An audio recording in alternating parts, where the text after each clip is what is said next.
আসসালামু আলাইকুম পুরান ভিউয়ার্স, আমলের তেলেসমাতি ইউটিউব জাদু চ্যানেল পক্ষ থেকে আমি আরিয়ান পাঞ্জাতনি।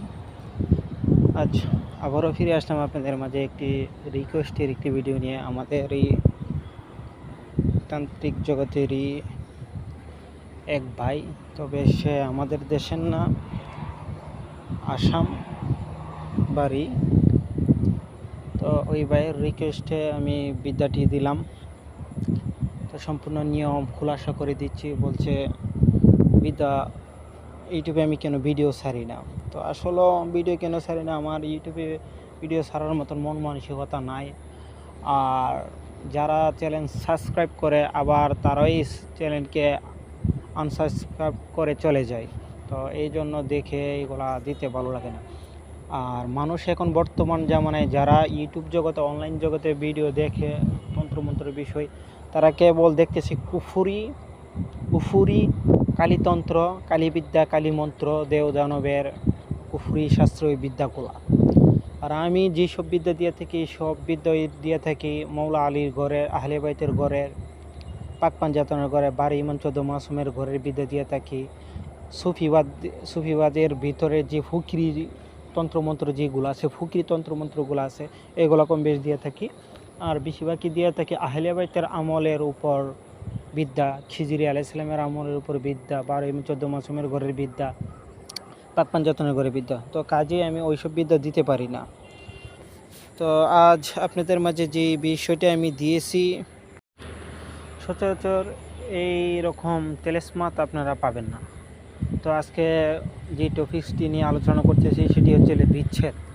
দূর থেকে বিচ্ছেদ করার জন্য একটি তেলেসমাত দিচ্ছি, মিশরিয়ান তেলেসমাতটি আপনারা কীভাবে কাজ করবেন সেই বিষয়গুলো আপনাদেরকে উল্লেখ করে দিচ্ছি। তো প্রিয় ভিউয়ার্স, আমার চ্যানেলটি যারা সাবস্ক্রাইব করেন না, দয়া করে চ্যানেলটি সাবস্ক্রাইব করবেন, লাইক কমেন্ট শেয়ার করে চ্যানেলটি প্রচার করবেন। এটার ভিতরে আহলে বাইতের আমল আছে, সুফিবাদের কিছু আমল আছে, বিভিন্ন আমল আছে। সেই আমলের উপর জন্য, সেই আমলের কারণে আপনার চ্যানেলটি সাবস্ক্রাইব করবেন।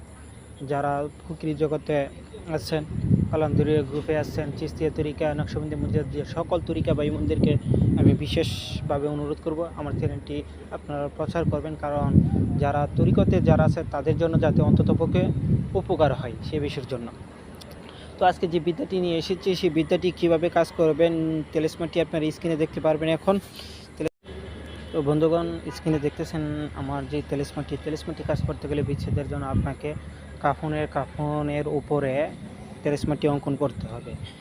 এটি অঙ্কন করতে হবে মরা ব্যক্তি, যখন মানুষ মারা যায়, জানাজা দেওয়া হয়, তাকে কবরে নিয়ে শোয়াই, তারপরে যে ওই রাস্তার শরীর থেকে কাফনের কাপড়টা সংগ্রহ করতে বলে সবচেয়ে বেশি উত্তম হয়। আর যদি না পারেন তাহলে যখন মানুষ মরার পর গোসল করায় না, করানোর পরে যে সাদা কাপড় দিয়ে শরীরে মুছে, যে কাফনের কাপড় দিয়ে শরীর মুছে, নাক মুখ তার সকল কিছু মুছে সার কাপড় কিছু ফালাই দিয়ে রাখে না, কাইটা সার কাপড় পরিধান করানোর পরে, কাফনের কাপড় পরিধান করার পরে কিছু কাপড় এই গোসলের যেখানে গোসল করে এখানে ফালাই দিয়ে রাখে। এখানে ওই কাপড়গুলো আপনি সংগ্রহ করবেন, সংগ্রহ করে না ধুয়ে আপনি সেটাকে রৌদ্রে শুকায় সারা বাস করে আপনি রেখে দেবেন। যখন আপনার কাজের প্রয়োজন পড়বে তখন এই কাপড় দিয়ে কাজ করতে পারবেন। এটা লাসির শরীরের ময়লা আবর্জনা থাকবে, সেটা থেকে তার একটা রুহের শক্তি এটার ভিতরে থাকে। আর যদি কাফনের কাপড় যদি সরাসরি তুলে আনতে পারেন, আলহামদুলিল্লাহ সেটা কার্যকরী আর বিষয়। এখন অষ্টতিতা এবং বিষকালি সংগ্রহ করবেন।